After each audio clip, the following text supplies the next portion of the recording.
Je m'appelle Alexandra Désiré, je suis chargée d'études à l'association Arbres et Paysages d'Autan. C'est une association qui a été créée en 1995 et qui a pour objectif de promouvoir le rôle de l'arbre de pays dans le paysage.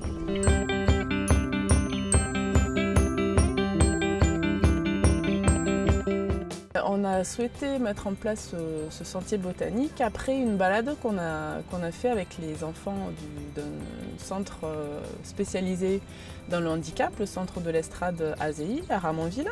Et on s'est aperçu qu'il y avait plein de petites choses qui faisaient que le sentier n'était pas spécialement adapté à leur handicap, à la fois sur l'accès, puisqu'il y avait un enfant qui était en fauteuil roulant, et à la fois sur forcément la lecture, puisque les panneaux n'étaient pas en braille ni en écriture agrandie.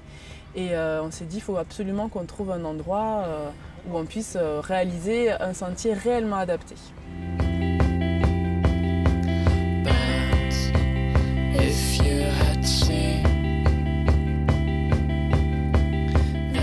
Pour Fourens, ça s'est fait parce qu'on travaillait à l'époque avec la commune. On faisait une étude paysagère qui s'appelait Commune Arbre, on était en 2005.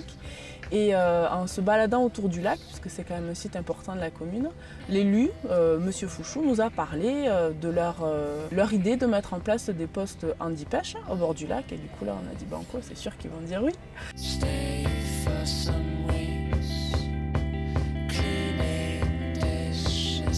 Jean-Pierre Fouchou la Peyrade.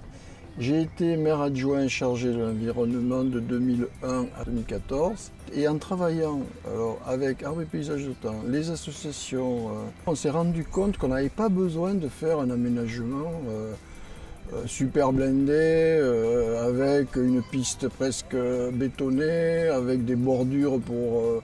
On s'est rendu compte de ça.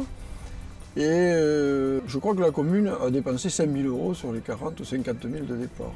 Pour mettre en place ce sentier, on a travaillé avec beaucoup de partenaires techniques, notamment pour l'élaboration de la maquette, on a travaillé avec l'IJA, l'Institut des jeunes aveugles de Toulouse, pour pouvoir concevoir quelque chose qui soit parfaitement utilisable.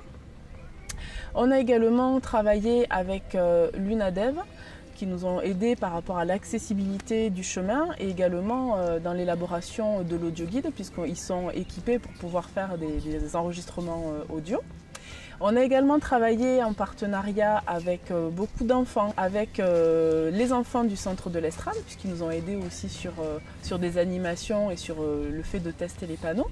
Et également une classe intégrée d'enfants malvoyants de l'école Saint-Just à Ramonville.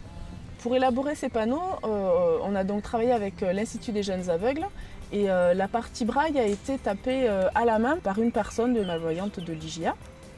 La figure en bois a été réalisée par un des profs de l'IJA, un encadrant. Le premier frein sur ce projet, ça a été l'obtention de financement. Puisque la mise en place de panneaux en braille est assez chère. À concevoir, ce sont des panneaux qui sont chers. Mais à la fois la commune et nous-mêmes n'avons pas lâché et on a réussi finalement à décrocher les fonds nécessaires. Ça nous semble évident que des personnes en situation de handicap aient accès aux mêmes loisirs verts et loisirs de nature que des personnes non handicapées.